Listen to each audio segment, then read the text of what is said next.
this lot here and here and here, they're all performers, right? The dancers too. And if we make an assumption that they're all really, really skilled, they've been through some kind of process to develop that skill, right? So if I was to tell you that we have a kind of progression, and it goes on, it's a continuum, it goes on forever. If I was to tell you that we've got this sort of continuum, and up here we have this lot on the screen, these are called autonomous stage learners.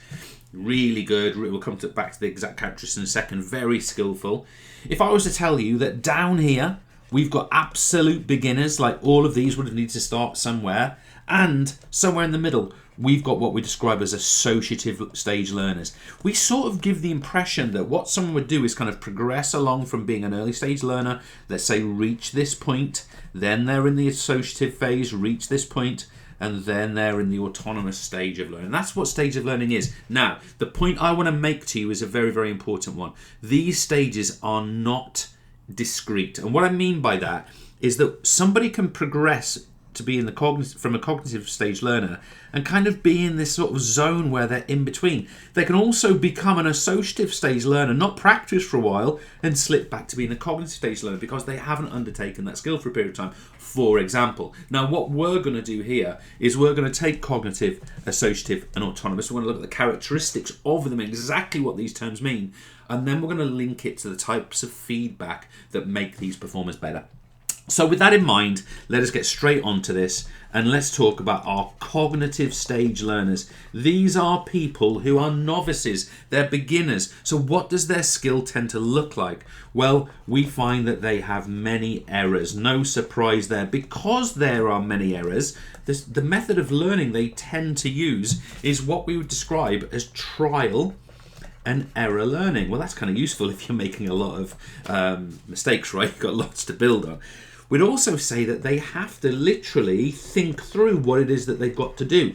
You know, if I was to dance, for example, and someone was to show me a sequence, I'm literally going to have to think, put my left foot there, put my right foot there. It's like watching me dance, like watching someone play Twister, you know, it's like someone going and contorting themselves.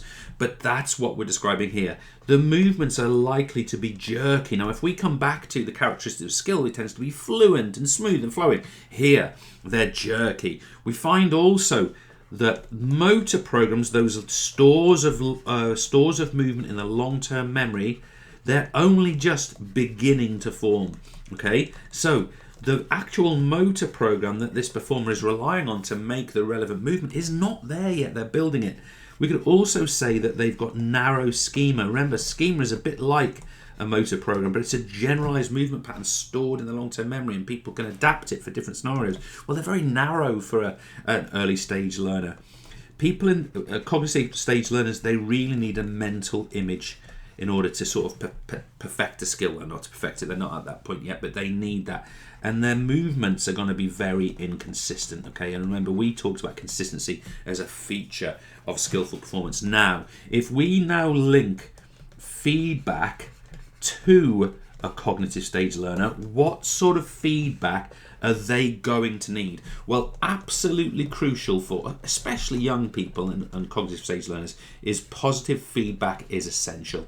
You know, think about praise, think about encouragement, think about keep going, think about you're doing great. These things maintain and develop motivation.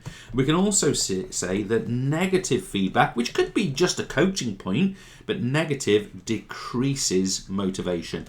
It also decreases confidence. So the point we want to make here is that any kind of negative feedback must not be critical or punishment based. It could be information based, maybe, but that's a point to raise. We might get corrective coaching points, which is exactly what I'm talking about with negative feedback. You know, you might give it in the sort of sense of, hey, why don't you try this? But it's not going to be sort of that critical format. Now, the other point I want to make here is a more detailed one, is too much positive can devalue it, okay? Can devalue. But the other thing I would say about too much or inaccurate positive, if we take our positive feedback, let's say that we're working someone practicing, I don't know, a slap shot in field hockey, for example. If we keep giving praise when they're doing the technique incorrectly, they're going to build the wrong SR bond. So that is a problem. We must not use praise inappropriately. Now, The other point to make here is that for types of feedback, extrinsic feedback from others, from the external environment, is vital. Now, why would that be?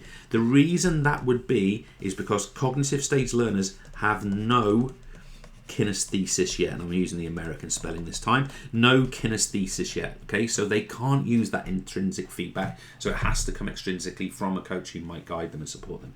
So there's our cognitive stage. Lovely, we understand that. There's our early stage learners. We're kind of at this precipice. Could we go into the associative? Well, let's do that now. Let's actually look at the characteristics of the associative phase, and I'll do this in this sort of green here. The associative phase, the one that I find that students forget most of all, actually. I'm not totally sure why that is. So what is it about this? Well, first of all, we call it the practice stage. The practice stage. The reason I'm laughing is that I've just seen my cat in the garden. It just fell off a table, which is quite funny.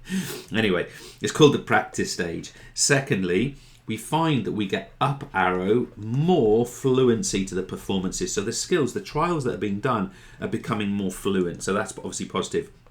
But also we're getting more trial and error learning. Now, this is really interesting in my opinion. We're able now to actually develop and use that trial and error a bit better. Why?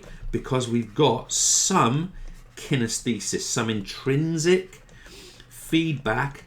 Now, that little bit of kinesthesis means that the errors that are made can be noticed, felt without the coach's involvement potentially at this stage. We're also getting the idea that the performer is able to match the model. Okay, match the model. And by the model, we mean what's required in the situation to the requirements. So this means that an associative stage learner might just begin to be using the skills in an adaptable way. Okay, so they might just be able to start being adaptable with what they're doing. But we're talking here about now we've got, if I just put MPs, motor programs, are now being stored in the long-term memory. So we've now got stores of movement. And then finally, I'm saying here we've got broader schema. And by that we mean that we've got a broader overall pattern of a movement in a memory, which can then help us to, for example, adapt things. Now, we want to talk about feedback again. So over here, specifically about feedback, what types of feedback would be used from an associative stage? Well, we're going to start now, we're going to start using more intrinsic feedback. Why? Because it's more reliable, because there's some kinesthesis going on. We're going now to rely on both KOP, knowledge of performance, and KOR, knowledge of results, okay? So knowing if they're successful or not is going to become valuable. Also, this is a really interesting one. If a performer's got knowledge of performance, you know how their technique's going, plus some kind of extrinsic, now that of course could be knowledge of results, this is really valuable, okay? So if they know how their performance is going and then someone, let's say a coach, is giving them feedback on what that is, that's a really valuable thing. But also this I love as a point. Negative feedback, really useful for error correction, okay? And it's that sort of technical part of negative feedback. Again, trying to get confused between negative feedback and negative reinforcement. They're not the same thing. They can be used together actually, but they're not the same thing. But negative feedback could be that when an error takes place, we've got that coaching point to then correct the error. Now let's finish this off strongly. We've now progressed through our sporting career. We've got now to the precipice of this area here. We might be able to become this autonomous, really skilled learner. What is that going to look like for us? Well, an autonomous stage learner is really quite something, and maybe you are one, or maybe you're working towards being one. But this is what we'd expect the characteristics to be. So first of all, and it's very, by the way, I mean, it's very close just to the characteristics of skill, which you might have studied with me already. It's accurate. We can describe this skill as grooved. A nice way of saying grooved, or another way of saying it, is honed. The skill is really well honed and can be repeated and becomes habitual. We even sometimes describe it as overlearned. Now that seems strange that we say overlearned, but in this context we're saying that it's been learned so well that it can be reproduced almost at the drop of a hat. Of course, from our characteristics of a skill, we've got a skill that's fluent, we've got a skill which is economic, or we could say efficient. no waste of time or energy. And really interesting, this one, there's little to no thought or conscious thought. So the performer can do this without having to think that I need to do the following. It becomes automatic. Now, as always, we want to link this to feedback. What do autonomous stage learners need when it comes, move my microphone, when it comes to feedback? Well, the following points apply. The most important point is intrinsic feedback essential. Intrinsic is what these performers use. They can self-detect, self-correct, or error detect, self-correct. Therefore, we want knowledge of performance, lots of things about how the performance actually gone. They probably judge themselves by KOI. Yes, you can do loads of, for a top level performer, you can do loads of, hey, your service action was great. But they want to know, did I win or lose? And that's what they're going to be really driven by in a lot of cases. Make no mistake, negative is necessary.